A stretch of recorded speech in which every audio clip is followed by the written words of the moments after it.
случи една седмица. Така, днес ще бъде нашата поредна лекция, която е свързана с биоразобратството. Този път ще обърнем голямо внимание на нашата природозащитна организация в България. Защото ние всички обичаме природата, ние всички обичаме да сме сред нея и да се отбиваме на тези видове, които нас ни доставят много голяма работа. Обаче някои видове, за да ги има все още в нашата природа, това се дължи на тези организации в България, които правят много точно за тях. Именно Зелени Балкани е една от тези организации, която се правила много за тях. За мен е голяма въпроса да ви представя Гади, защото ще тя казва днес. Това се съгласите. Здравейте от мен. Първо благодаря, че сте отделили време да посетите нашата лекция. Благодаря на главен асистент Долчил за поканата и за организиране на събитието. Така, двете думи за мен. Владимир Гадев се казвам, цялото ми име. От около 25 години се занимавам с екология, така като вас на тази възраст започнах с подобни посещения на лекции в Зелени Балкани. Като доброволец, после част от екипа, по-късно ръководител на проекта, вече съм и асистент в Аграрния университет, катедрата по екология и опазване на околната среда.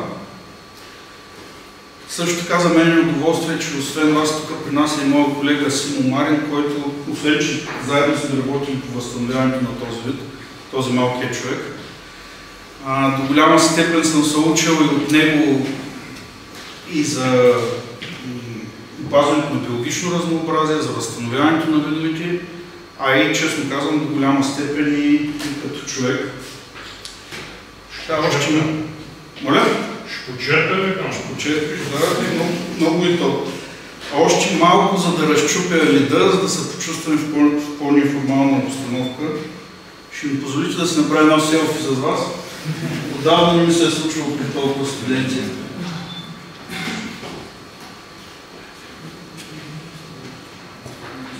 Благодаря. Не ми се е случвало преди да вас предполагам лектора да започне с селфи. Така, първо за Зелени Балкани. Това е една от най-големите организации природозащитни в България. Основана е в края на миналия век, самия край на комунизма. И вече повече от 30 години работи най-вече за опазване на редки защитени видове, техните местообитания, програми за възстановяване на видове, които са изчезнали от България, за тяхното завръщане и подсилване на популациите. Като част от дейността на Зелени Балкани функционира и най-големия, най-добрия и най-специализирания спасителен център за диви животни, не само в България, смело мога да кажа, но и на Балканския полуостров. Напълно съпоставим с уменията, които имат колегите от Западна Европа. Днес ще ви разкажа за една програма, най-дългогодишна инициатива на Зелени Балкани за възстановяване в природата на България на вид птица, който само преди 20 на години нямаше потвърдени данни дали гнезди със сигурност в България и се считаше за изчезнал като гнездящ вид от нашата фауна. Чувствайте се спокойно, ако като върви презентацията нещо силно ви направи впечатление и ви се чака до края, да го прекъснете и да попитате. Така или иначе имаме на разположение време.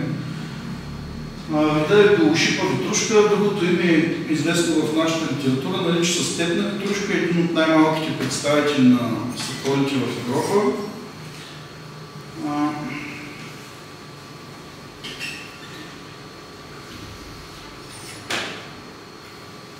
Вече почна да се изчервявам. Ние го наричаме Чучо, но това е Любо Профилов. Също доаен в орнитологията на България и на природозащитата въобще.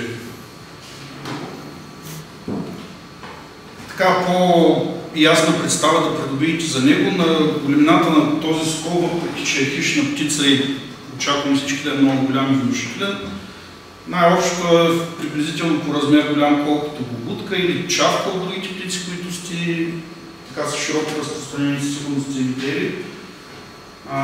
Или колкото обикновената черношипа ветрушка или киркинес, който също може би сте имали възможност да наблюдавате.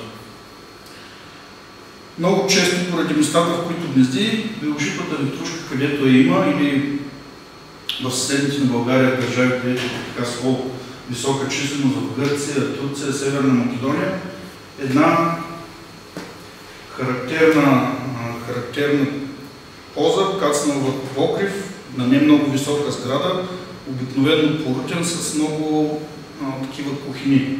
Това са местата, където гнездят този вид птица. Най-често използва близките до покрива електрически стълбове, жици, в наше време говорим, разбира се, като места за почивка, за донасене на плячка, ако щете и за сформиране на двойките на място, където така толкова и привлича женските птици. Друга характерна снимка за този вид или позиция, това е с плячка донесена от полето, близо до местата, в които гнезди. Местообитанията, които предпочитат тези видове за ловуване, това са открити места, наподобяващи степи. Оттам идва и другото име на вида – степна ветрушка. Белошипа пропуснах да ви кажа, развълнувах се от посещението на господин Прохоров. Белошипа идва от белите ногти, които тя има на пръсти на краката. За разлика от киркинеза, от нейния братовчет, на белошипата ветрушка са бели, а на киркинеза, както казахме, черношипа, или затова са и черни ногти. В наши дни, не само в България, но и в съседните страни, все няма много налични степи или толкова много пасища, свободни, които да не са обработвани. Затова тези птици са специализирали и също може да бъдат видяни да ловуват върху мозаични, неинтензивно обработвани площи, ниви, фуражни култури, люцерни и така нататък. Много любимо място за ловуване, но и след комбайн и трактор по време на жътва и обработване на земята. Тази част не знам успявате да се види добре, но други редки видове птици, като царски орел, синявици, папуняка, лалуги, лъкозайници са видове, които са сходни по местообитание на белошипата ветрушка и могат да бъдат видяни в местата, където тя се среща или както ние обичаме да ги наричаме, това са индикаторни видове. Храната на белошипата ветрушка е много интересна. Тук си говорихме, че е сокол, казахме вече, че не е толкова едър и величествен, но основната храна на този вид са насекоми, скакалци. На предната видяхте стоножки, попово прасе и въобще по-дребни гризачи също успяват да ловят, като мишки, поливки и дребни влечуги, най-често гущери, но сме имали случаи да наблюдаваме и малки змийчета, които си ловят. Ето тук с една по-едра плячка. Храната на ветрушката в снимки, затова ние обичаме да разказваме и да представяме като полезен съюзник на фермерите в биологичната борба срещу неприятелите по селско-стопанските култури. Тази година направихме едно така съвсем грубо изчисление за една от колониите на вида в България, която от около 20 двойки, заедно с техните малки, за един размножителен сезон оползотворяват малко по-малко от 1 тон биологична маса. Комбинация от всички тази плячка, която изредих. Никога няма да бъде само 1 тон поливки или само 1 тон скакалци. Те са в различни пропорции в менюто на ветрушката, но общо количество на биомасата е малко по-малко от 1 тон. Това са колониални видове, т.е. обикновено гнездят по няколко двойки на едно място. Изключително рядко може да бъде видяна само една двойка или дори да е само една двойка в дадено селище. Най-малко в съседното или в малко по-отдалечено селище ще има други гнездящи птици от този вид. Друга така характерна снимка от живота на тези птици, че винаги се движат на групи, дори като почиват, дори като се размножават. Както ви казах, местата за гнездени. И в миналото, когато вида се е срещал в България, са покриви на селско-стопански сгради или изоставени сгради. И историческите данни за едно от местата, където вида е гнездил в България, е било центъра на Пловдив. Едно от типетата, ако сте посещавали античния театър. Там има в подножието на него катедрала, църква и един от българските изследователи, Димо Бошков, е описал точно там като място за гнездене на този вид. Отново много характерно, от тези кухини, белошипите ветрушки влизат и там снасят яйцата си, отглеждат потомството си. Преди около 15-20 години, когато вида все още не гнездеше в България, ние правихме експедиции в съседните страни, Турция и Гърция, да откриваме близките колонии до България, за да са и самите ние да се научим да работим с този вид. Много интересна ситуация имаше в едно турско село. На българо-турски се разбрахме, че искаме да видим кичук киркинес, т.е. от киркинес и кичук малък, това е на турски името на тази птица. Човек ни каза, искате ли да видим? Искаме, как да не искаме, зато сме дошли, взе един стол такъв. Вътре сложи го, бръкна по този покрив, почва да ни вади малки пилица на чакай, не искаме толкова да ги виждаме, нали? Така че друга такава приказка, която използвам, за да нагледя повече как живеят тези птици, подобно на лястовиците буквално, те живеят като страхити на хората, не строят собствени гнезда, така както лястовиците, но и подобно на щъркелите също са близо до хората. Ето характерна. Разпространението на вида, сега не знам колко успявате цветовете, но горната част на картата, тъмните цветове са местата, в които вида гнезди. По-светло-жълто са където се срещат целогодишно, т.е. и гнезди и по време на зимуване. А тук в тази част на Африка са местата, в които само зимуват този вид птици. От тук става ясно, че отново лястовичките и щъркелите, подобно на тях, те също мигрират през зимата, не се срещат обичайно в нашата страна или на Балканския полуостров, но вече така сме склонни да вярваме, че или има зимуващи птици на територията на Балканския полуостров, или твърде рано се завръщат от миграция.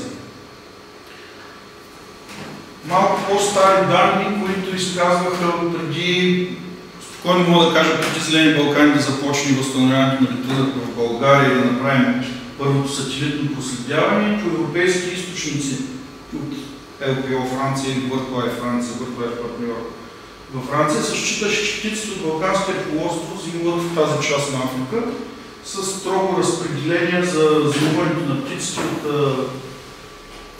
Иберийския, Пенинския полуостров.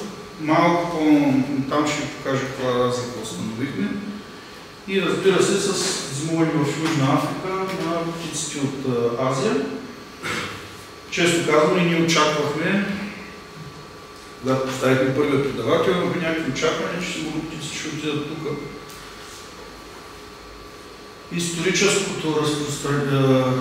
Историческия преглед на числеността на степните ветрушки в България няма какво да ги изчитам.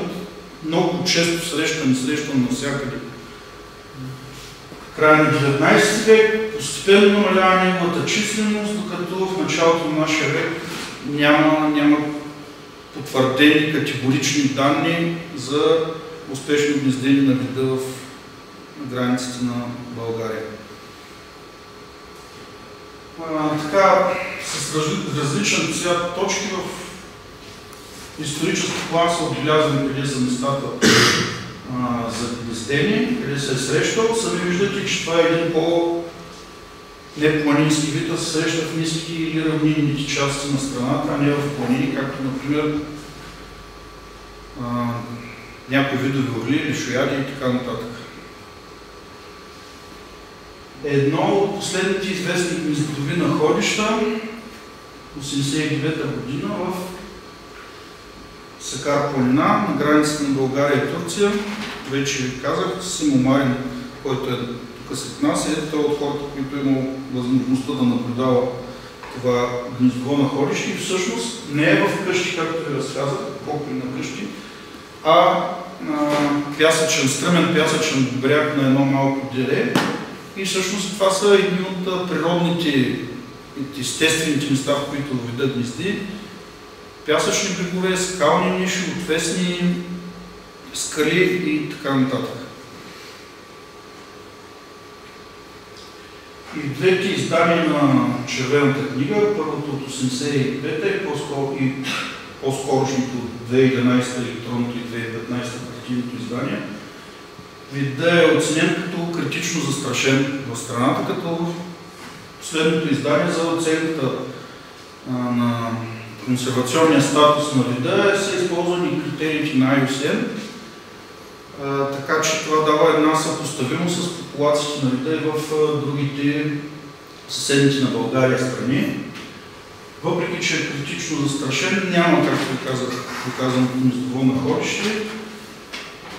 И затова Зелени Балкани стартира програма за възстановяването на вида като гнездящ в България.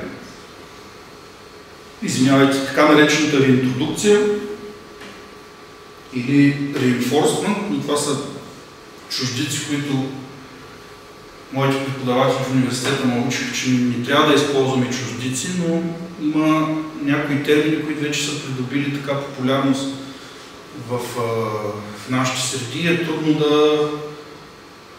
да използваме българска дума, която едновременно да е синоним на реинтродукция, пък отделно и друга за reinforcement. В двата случая говорим или за възстановяване на популации, или за подсилване на популации, но това е друга тема. Така или иначе, но поводът, по който ние да започнем възстановяване на вида в България. Разбира се, както ви казах, това е една дългогодишна програма, още от самото създаване на Зелени Балкани и изчезването на колонията в Сакар е планирала. Работили сме в това отношение, като например Спасителният център сме създали капацитет, клетки, умения, в които да се размножава този вид на затворено в изкуствени условия. И на по-късен етап с нашата колежка Елена Кметова направихме оценка на възможността на естествена реколонизация на вида в страната.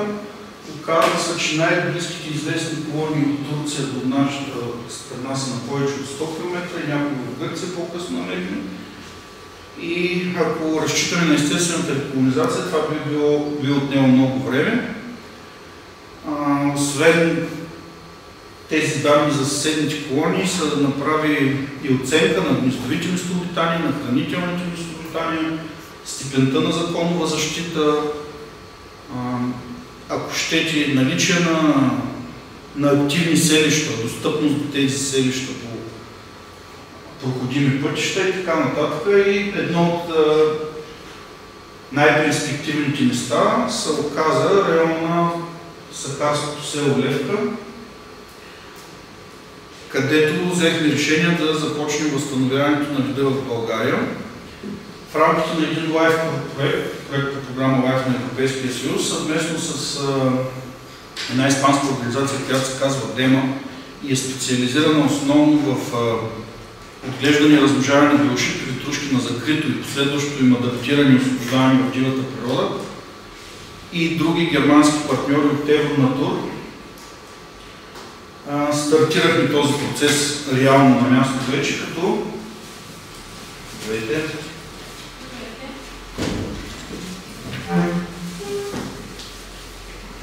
според наличните литературни източни, познания и капацитет, които имаме и опит на партньорите, се спряхме на подхода с така наречената природна колония, естествена колония, който разработват колегите от ДЕМА, който се основава най-просто на настаняване на млади птици на 20-дневна възраст, клетки, които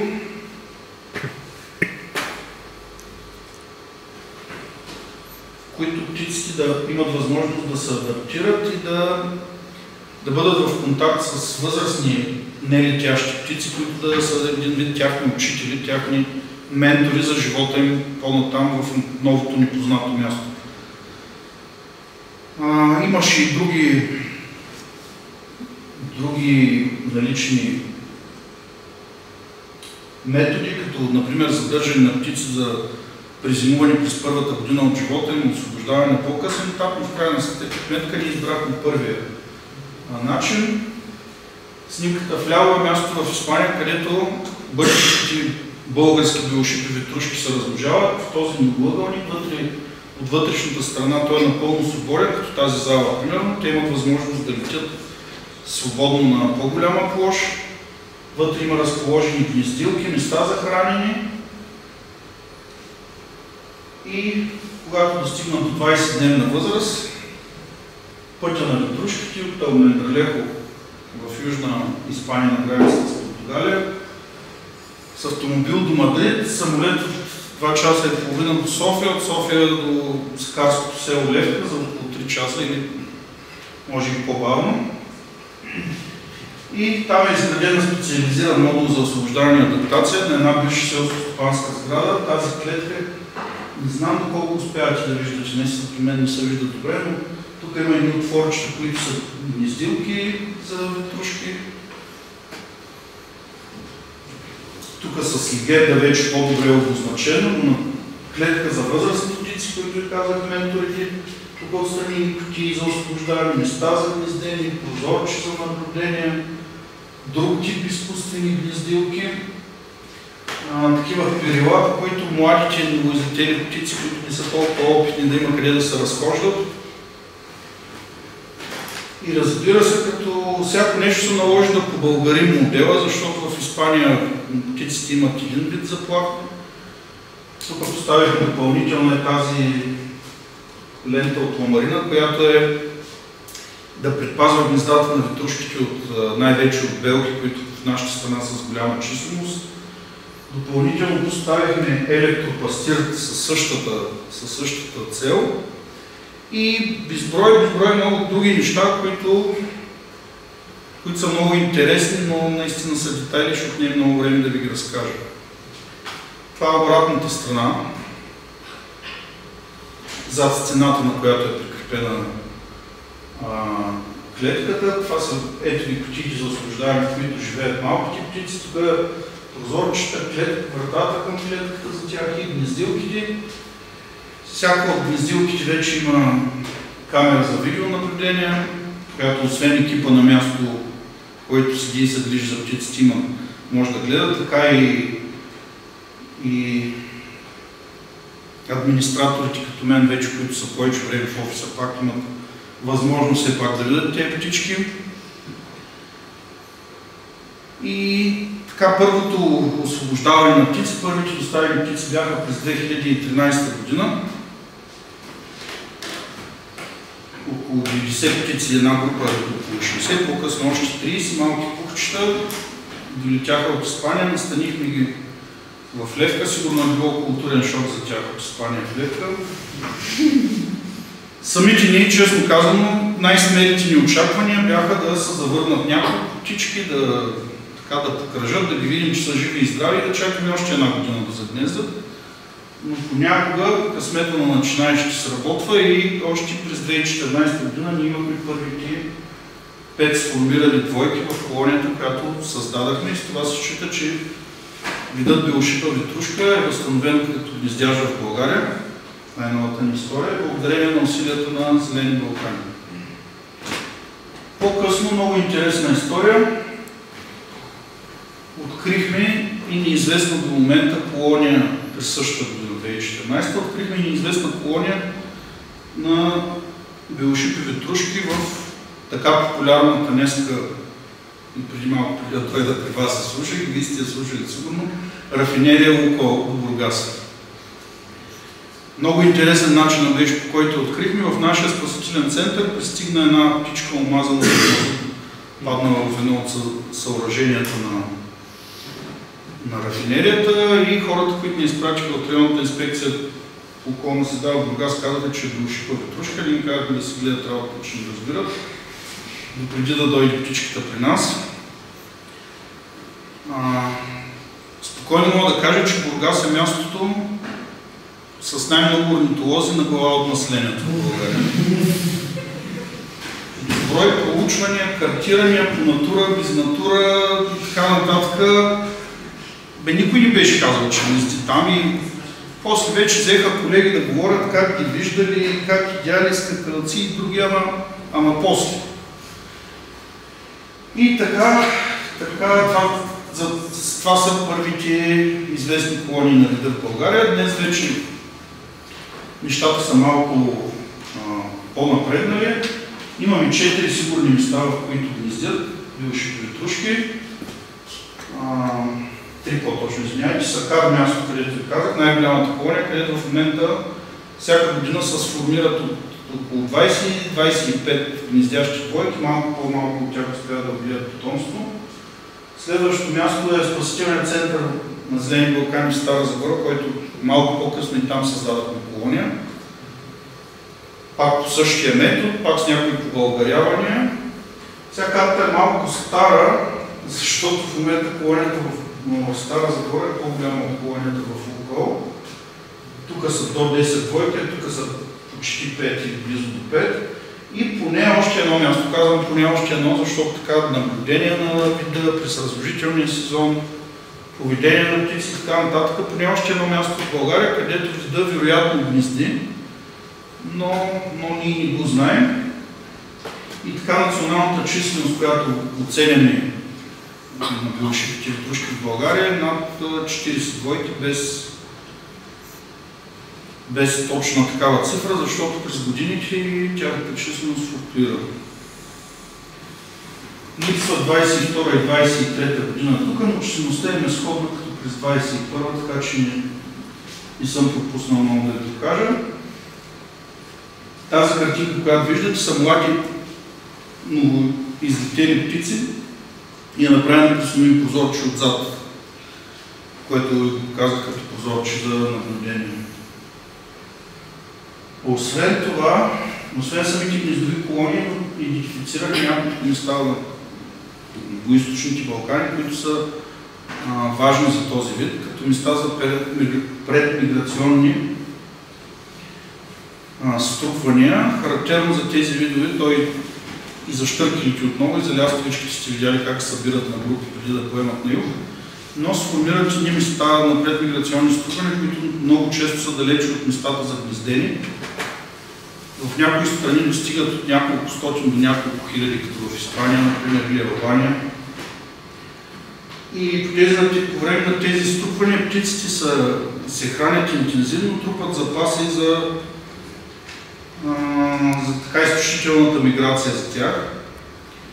Тоест, колкото е важен периода на размножаване, толкова е важен и периода на миграцията, защото ако имат много заплахи и не мигрират успешно, те ще умрат, нали? Видът отново ще изчезне. Едно от най-често използвани места за тези предмиграционни струпвания, като места за почивка по-точно, са стълбове за високо напрежение от електропреносната мрежа, които са много високи, трудно достъпни и в същото време предоставят удобни места за кацане. Даже такива малки птички успяват да се скрият зад профилите на самите стълбове при силен вятър или дъжд дори и намират някакво и форма на укритие, на защита.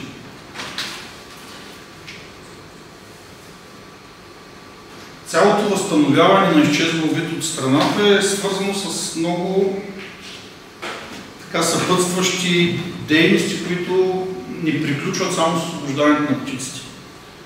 Един от тези моменти е поставянето на изкуствени гнездилки, като поне 20-25 от тези двойки, за които ви казах, че в момента гнездят в България, 40 двойки, които гнездят в България, поне 20-25 от тях използват изкуствени гнездилки, специално поставени за тази цел, специално изработени според технологичните особености на белошиповите петрушки. Като тук показваме един разрез на гнездилка, освен хорчето, което много внимаваме да не бъде по-голямо от 6,5 см, за да не могат да влизат вътре белки, чавки, забулени сови и така нататък. Вътре има една допълнителна преградка, която отново е със защитна функция. Тези дупчици са за вентилации, има кацалка, стълбище, където да стъпи преди да се влезе, и вътре в гнездилката едно предверие, едно коридорче, което от друга страна осигурява защита на малките пиленца, преди да са навършили подходяща възраст да летят, да не изпаднат от гнездилката, докато надничат през нея и чакат храна от родителите. Това е колонията в Левка. Тук може да видите отново, освен защитната ламарина, и кабелна електропастира.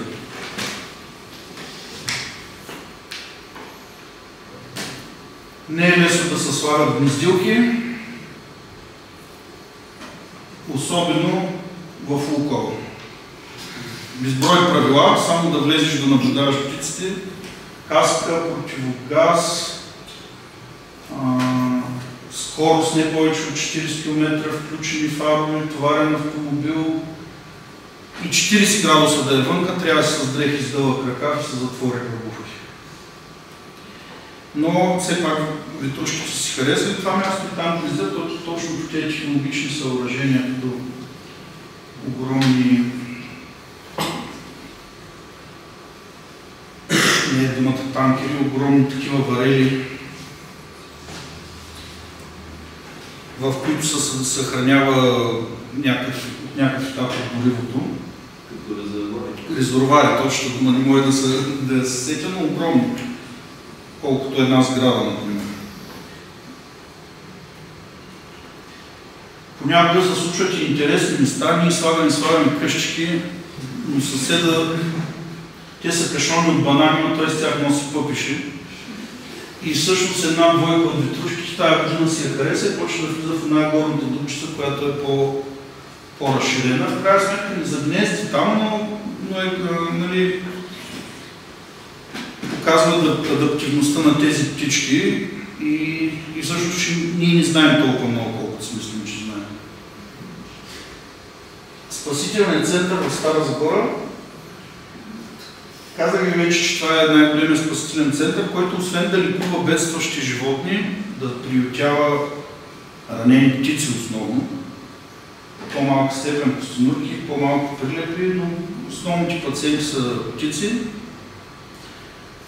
Една от идеите на спасителния център е да участва в размножителни програми, в които да отглежда видове на закрито и после тяхното поколение да бъде освободено в природата, като вече имаме случаи птици, отгледани в спасителния център на Зелени Балкани в Стара Загора, да са част от реинтродукционни програми в други страни от Европа, като Франция, Испания и така нататък.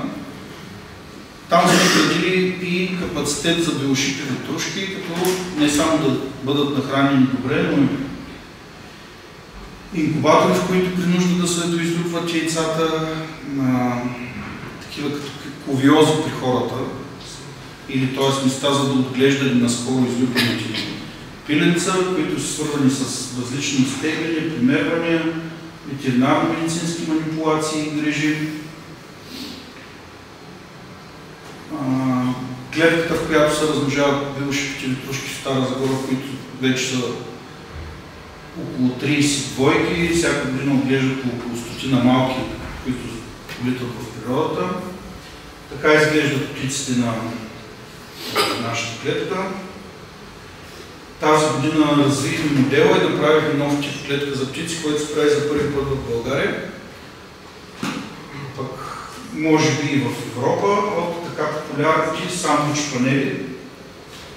Онази същата конструкция, която ви показах в Испания, сме изградили от сандвич панели, които ние си мислим поне за момента, че имат много предимства. Като по-лесен монтаж, по-лесна поддръжка за измиване, по-лесна дезинфекция от дървения материал или от бетонните части, замазани с грапава мазилка, която не може да се измие добре. Доста по-лесно се приправят някакви неща, които са необходими, като нов отвор за гнездилка или прикрепен на кацалка, отколкото в една бетонната конструкция отново. И разбира се, тук отзад на конструкцията отново характерните къщички. Горе виждате инкубатора с яйца, които се следят постоянно. Виждате ли снимчето не е на птица, не знам, защо производител е сложил така точно дело.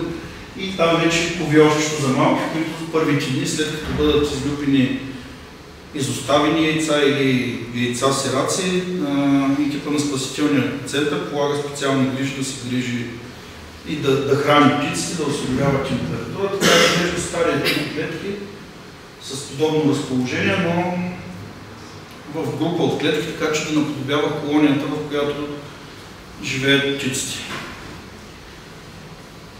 Едно от изискванията, които трябва да се спазват при програми за възстановяване на видове, на следващ етап да има проследяване от ефект на това възстановяване. Какво се е случило? Може да докарваш от някъде птици, бозайници, чуги, да ги пускаш някъде в природата и да не знаеш какво става.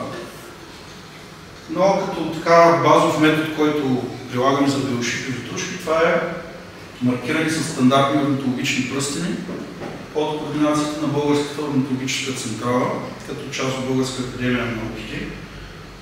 Пръстеняването на птиците може би е един от най-старите методи за маркиране и проследяване на птици.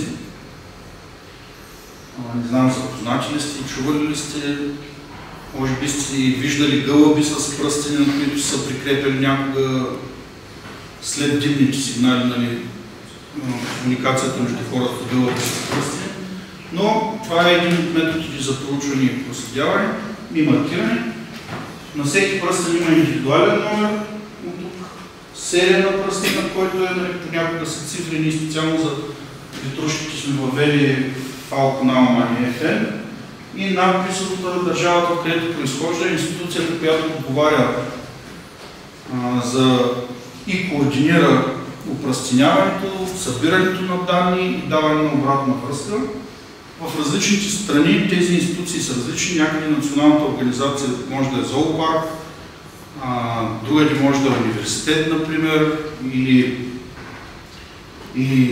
институт, но обща идея е, че една организация координира и събира цялата информация и при намиране на пръстен се докладва към нея.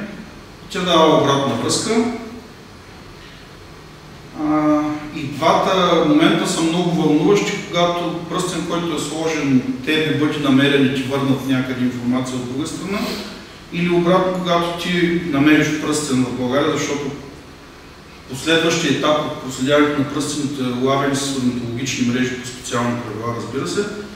И също толкова интересно, когато уловиш пръстен с птица с пръстен от друга държава, да изчакваш известно време, а в миналото, представете си отново с писмата, колко време е отнемало да един път да напишеш писмо до орнитологическата централа в София, пък тя примерно да напише до Финландия, пък от Финландия да тръгне да се връща до, примерно, до село Левка, където ние слагаме тези пръсти.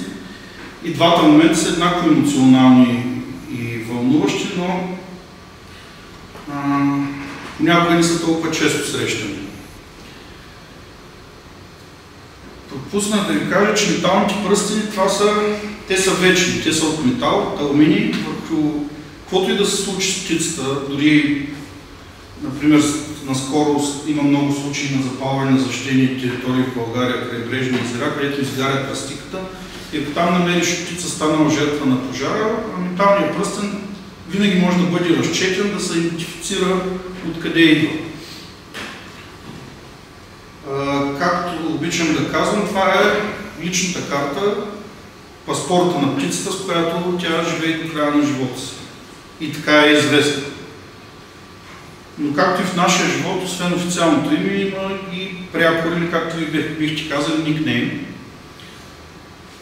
Допълнение, като част от специализирани проучвания, по-детайлни, са поставят ни цветни пръстени, които са по-ярки, по-видими и по-големи от алуминиеви тип, които най-често са изработени от ПВЦ материал. И върху тях с различни символи, букви, цифри и, разбира се, и цветове. може да бъде проследявана, могат да бъдат проследявани отделните индивиди. Сега тук не знам дали успявате да видите, но на какво пише на леталния пръстен трудна работа. Като на ПВЦ пръстена по-ярко и по-видимо може да се прочете. И едно от първите ни възврати, както се казва обратната информация за опръстенена птица, е птица, която е маркирана от нас в село Левка на 1 юли 2014 и няколко дни след това на 6, т.е. не е маркирана тогава, е наблюдавана тогава в село Левка, маркирана е като малко пиле, но само няколко дни по-късно е намерена мъртва в Северна Гърция, на брега на морето, като това вече е част от информацията, която получаваме. На колко километра от тяла, колко дни се е придвижвало до там, като в резултат на опръстеняване могат да бъдат обявявани защитени територии за птици, могат да бъдат ограничавани човешки дейности на тези места, например като лов, могат да бъдат обезопасявани опасни електрически стълбове, ако се установи благодарение на пръстени или други методи за маркиране и проследяване, че тези места са от ключово значение за дадения вид птица или за много видове птици. Само да се вчиня, точно тази птица беше изгубила ПВЦ пръстен. Да. Само с леталния момент. Като човек участва в процеса. От белгийска туристка в Гърция.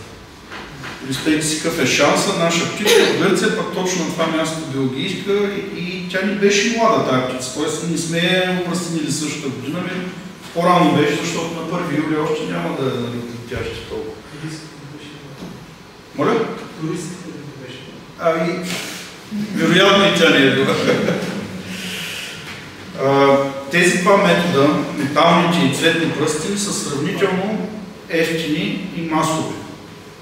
Металните пръстени са малко по-евтини, например за ветрушките струват около 1 евро, ПВЦ пръстени са малко по-скъпи и струват малко по-малко от 2 евро, така или иначе са по-достъпни. Здравейте! Още едно селфи трябва да си направя, не съм имал беби на лекциите.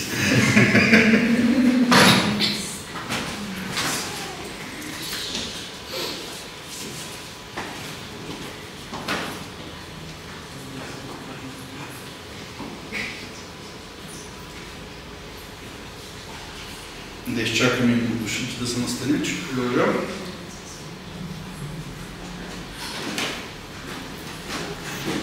И други от методите за проследяване на ветрушките, които сме използвали, това са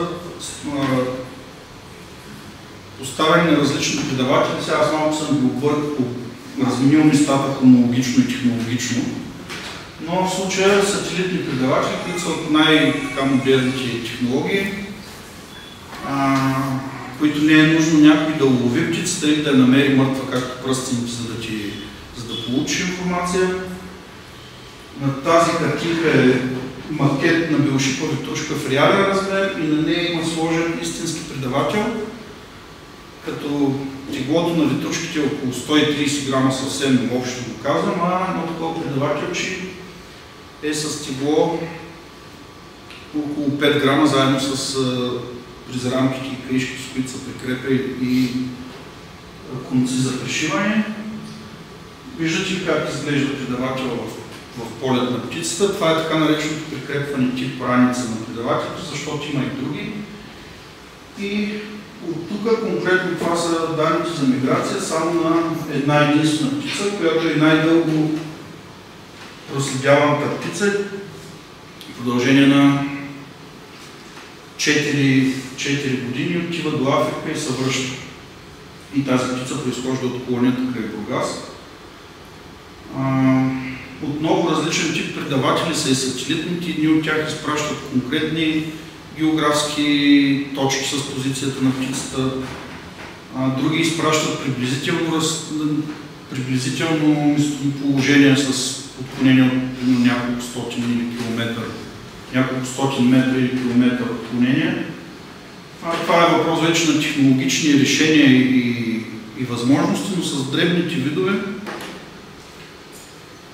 ограничението ни идва първо от цялата тази технология, как трябва да се събере в 5 грама, но освен самата технология, там трябва да сложиш и батерия, която да захранва това работещо нещо.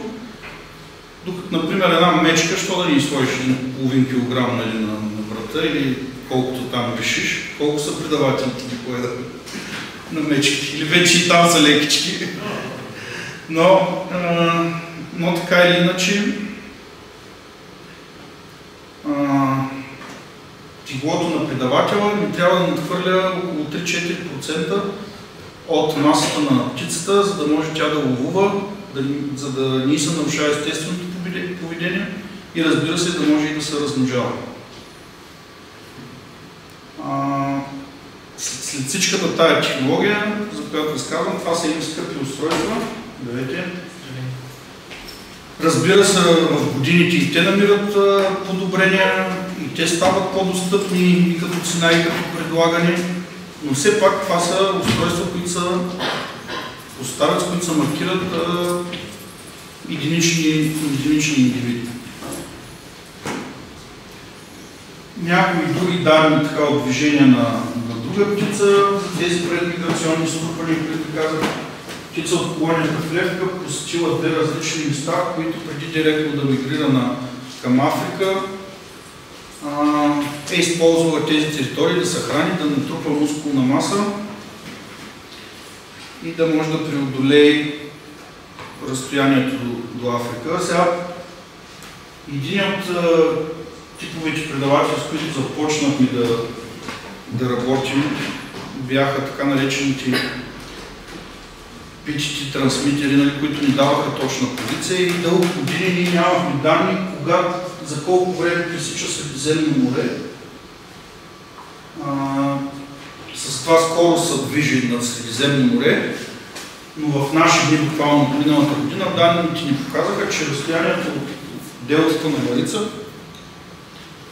до Египет, северния бряг на Африка, една белошипа ветрушка го изминава за 24 часа с непрестанен полет с скорост от около 50 км в час и ни следва както щъркелите или едрите хищни птици, извивките на крайбрежията, а пресича Средиземно море директно и дори без да почива на островите по Средиземноморието. Тук са някои от разстоянията, които изминава една птица само за, т.е. не точно които изминава, на които се отдалечила от колонията й, защото тя не лети директно към мястото, където отива да зимува, както виждате, се движи в различни посоки, но местата, които зимуват ветрушките от България, са Нигерия и Чад. Спомните си, че в една карта в началото имаше и други предположения. Една година след нас и гръцките колеги, които имат няколко хилядна популация на белошипи ветрушки, и те откриха, че тяхното зимуват там, на същото място. Подобно на гнездовити райони, така и имат райони за зимуване, които птиците не са, грубо казано, шляят цяла зима и някъде из Африка, но си имат и места, в които се концентрират както отделните индивиди, така и отделните индивиди от колонията или през следващи години. Но се вижда, че все пак те са в някакъв си относително конкретен район, а не навсякъде.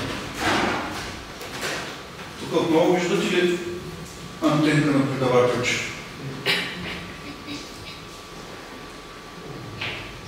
Казах, че ги обърнах и технологично, и във времето, но първите предаватели, които сложихме в България, бяха радиопредаватели.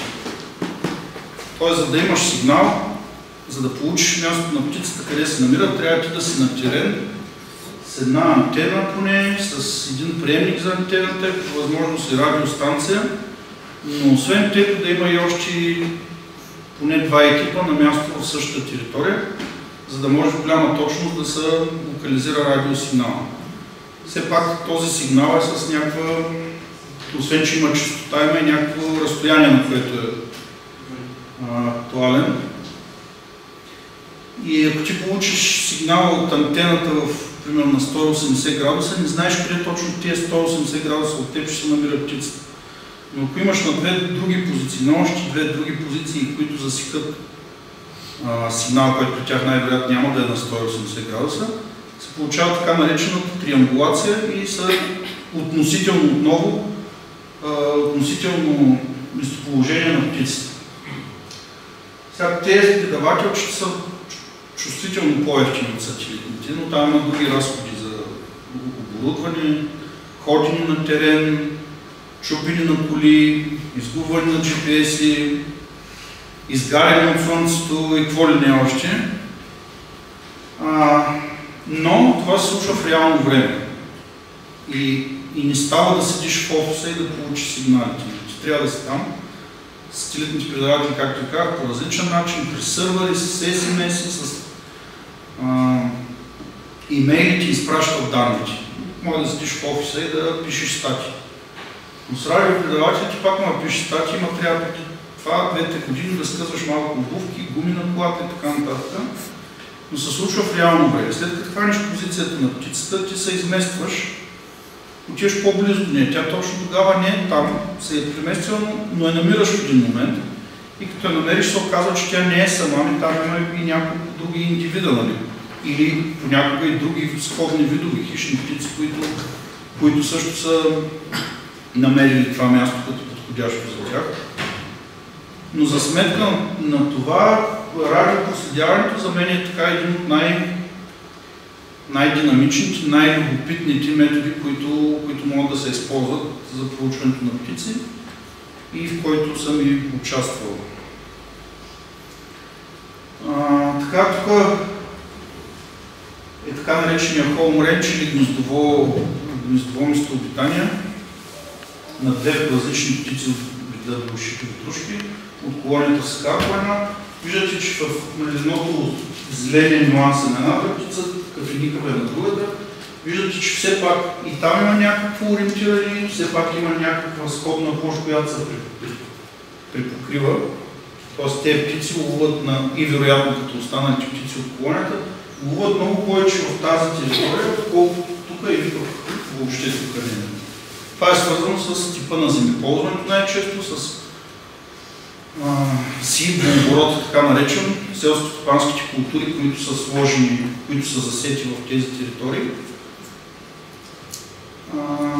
И птиците използват като места за хранене през различни периоди от годината. Цифрите сами ги виждате колко е гнездовата територия на всяка една от тези птици. За сравнение, през миналата година на птица, която обитава колонията Стара Загора, установихме, че нейната гнездова територия над 50 квадратни километра, т.е. повече, почти два пъти повече от едната птица, да кажем. Това е свързано най-вероятно с факта, че Стара Загора все пак е голям град, урбанизирана територия и дори тези, въпреки че градът е заобиколен с обработваеми площи, не всички от тях предлагат подходящи хранителни местообитания за тези птици. Първите ни данни от проследяването с радиопредаватели показаха, че птичките се отдалечават на около 7 км, максимум 7 км от колонията. Намерили места за предмиграционни струпвания и така нататък. Пресрочих времето. Съвсем набързо, в резултат на цялата работа и възстановяването на вида като гнездяж в България, усилията на Зелени Балкани бяха оценени подобаващо от различни институции, като два пъти бяха финалисти на наградите на Европейската комисия за Натура 2000, получихме награда на Монтифой за опазване на природата и културното наследство. Монтифой е сигурно най-доставчика на фото в България и Ягуар, мисля, когато си има традиционна такава кампания. Това е от 2018 наградите на Натура 2000.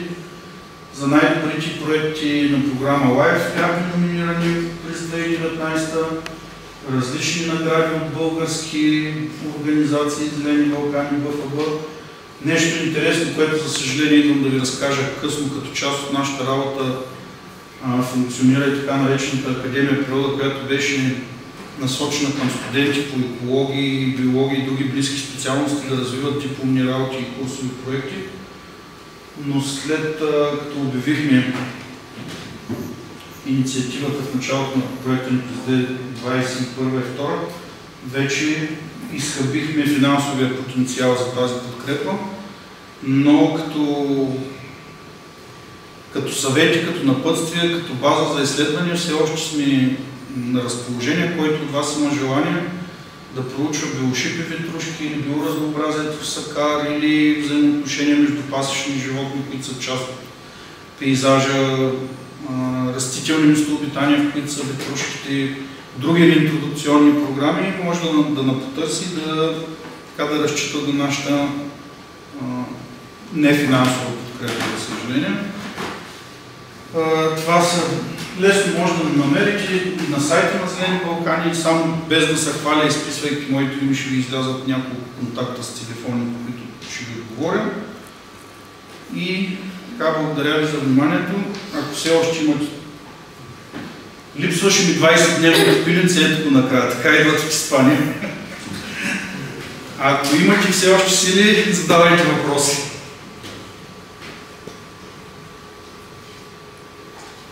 Моногамни ли са? И по тройки се падат. Извън шегичката,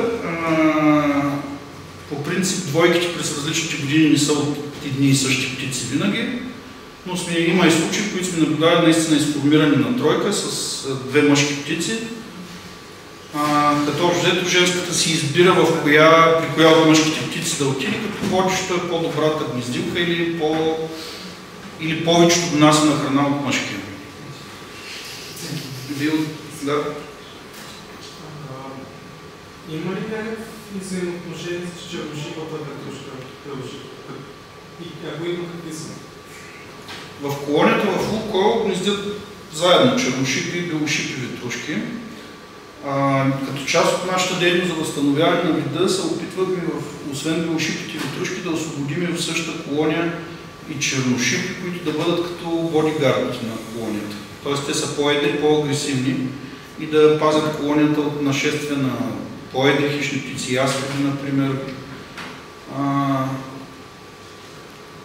Нямаме доказани случаи на пряка конкуренция за храна или хищничество на единия от другия вид, но по много от местата в Европа гнездят заедно.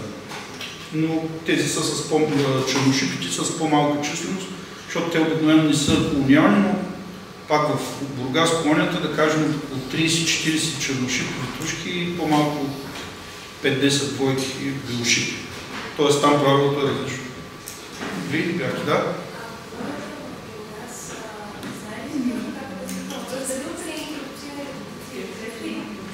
Няма категоричен отговор на това, но е факт, че е открита след първото освобождаване на птици от нас.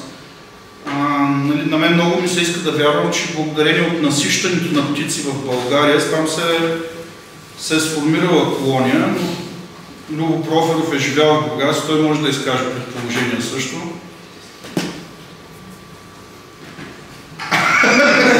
Сега, дойдох на тази беседа, защото всяка беседа има човек, който да научи. И винаги съм се убеждал. Това независимо, че седа от страниците на Зелени Балкани ежегодните успехи. За мен беше страшно вълнуващо да бъда в Левка като доброволец и Симомари. И то маче 2014 година беше. 2 години, да. И както и да е, но просто да видиш нещо, което дълго време не си могъл да си обясниш защо изчезна от България. Значи мисля, че в тази създава се Бижумир от 1981 година с тема за миграция на рейсите птици. Значи до 1981 ние виждахме по някаква птица, без да знаем откъде точно на Бургас. И всичките ми обиколки намирах някои сигнали, русински лом за присъствие на белошипи ветрушки, но тя изчезна много внезапно и по-бързо дори от ловния свобод. Същите години редовно 1981 година направихме с Стани Мичев Водови прости филма "Незапуска лики", който касаеше ловния сокол. Все още тогава можехме да се похвалиме с 7 до 10 двойки. И белошипите изчезна така неусетно, дори, както са при една песен. И без никакво обяснение защо това се случва. През 2007 по памет бях в Македония и се изненадах колко обикновен вид е там, в селищата, и колко приема човешкото присъствие. Едни и същи жители, покриви, гугутки и белошипи, петрушки по никакъв начин не реагираха от присъствие на хора по улицата и с бинокли, с фотоапарат. Така че едно мистериозно изчезване, но по-важното е наистина, това искам да отбележа, че благодарение на усилията вече 10 години, как може да се похвалим с едно възстановяване на вида. И целият този натрупан опит в центъра в Стара Загора, в Левска, международните контакти, това поне в моя живот остава като нещо най-така вълнуващо, най-радостно. Цялата работа в природозащитата. Дълги години бях в Министерството на околната среда, но за съжаление не винаги има такива успешни проекти и, как да кажа, такива резултати, нещо, което вече използвам пред всяка една от групите чужденци, с които правим обучение в България за наблюдение на птици. Те са специализирани групи. Всяка цена минаваме през Левска, просто с гордост от това, което сме успяли, благодарение на съдейки на Зелени Балкани, ние да възстановим в България. И за такива специалисти от Швеция, от Англия, от Холандия, това наистина е много интересно. Първо да видяхме с полицейска в Европа да се среща. Така че усилията наистина имат европейска значимост и възстановяването на всеки един вид. След белошипата вече успехите са свързани с карталите, с ловните соколи и сега скоро беше открит на 25 септември по памет новия проект за възстановяване на предателя свят. Така че пожелавам ви по всяко време, когато имате възможност, включвайте се. Това са неща, които за цял живот ще ви останат като опит, като познания. Това е нещо, което не се учите на банките. Каквото и да специализирате и да се дипломирате, остава наистина като елемент от природата, този свят, където ние си делиме пространство.